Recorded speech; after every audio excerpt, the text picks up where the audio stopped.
দিনভর শান্তিপূর্ণভাবে ডাকসুর ভোট গ্রহণ শেষ হলেও পাল্টাপাল্টি নানা অভিযোগ করেছেন প্রার্থীরা।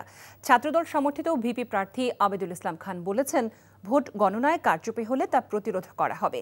কারচুপির অভিযোগ এনে নির্বাচন বর্জন করেছেন স্বতন্ত্র ভিপি প্রার্থী তাহমিনা। তবে ঢাকা বিশ্ববিদ্যালয় উপাচার্য নিয়াজ আহমেদ খান বলেছেন, শান্তিপূর্ণ ভোট হয়েছে, কারচুপির অভিযোগ সত্য নয়। দেখুন হাসান মাহমুদের রিপোর্ট।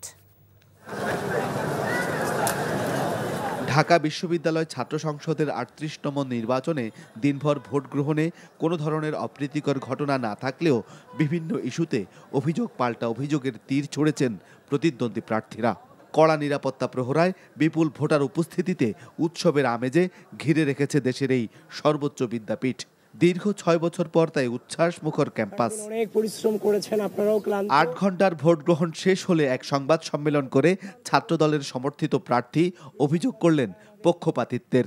যারা বাংলাদেশের স্বাধীনতা সার্বভৌমত্বকে বিশ্বাস করেন না, তারা যদি ভোট গণনার ম্যানিপুলেটের মধ্য দিয়ে যদি নির্বাচনী ফলাফলকে ব্যাহত করার বিন্দু পরিমাণ চেষ্টা করে, ঢাকা বিশ্ববিদ্যালয়ের সাধারণ শিক্ষার্থীরা সম্মিলিতভাবে তাদেরকে প্রতিরোধ করবে ইনশাআল্লাহ।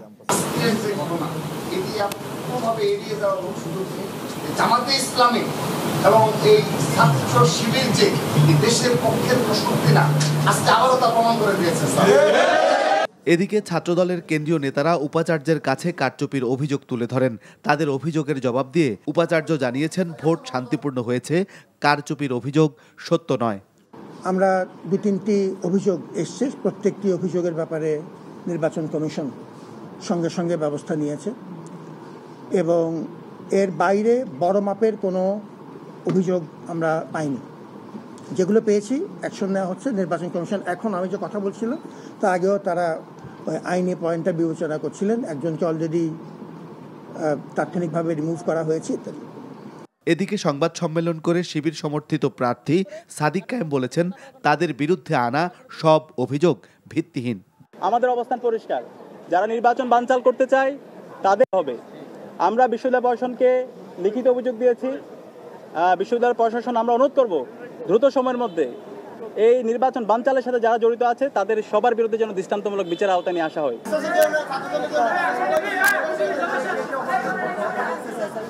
বিভিন্ন কেন্দ্রে ভোট গণনা শেষে চূড়ান্ত ফলাফল ঘোষণা করা হতে পারে সিনেট ভবন থেকে। Hasan Mahmud, NTV news, Dhaka. Bundle থাকলে প্রতি সেনমানিতে টাকা বাঁচবে। বিকাশ সেনমানি বান্ডেল কিনে জিতুন প্রতি লেনদেনে।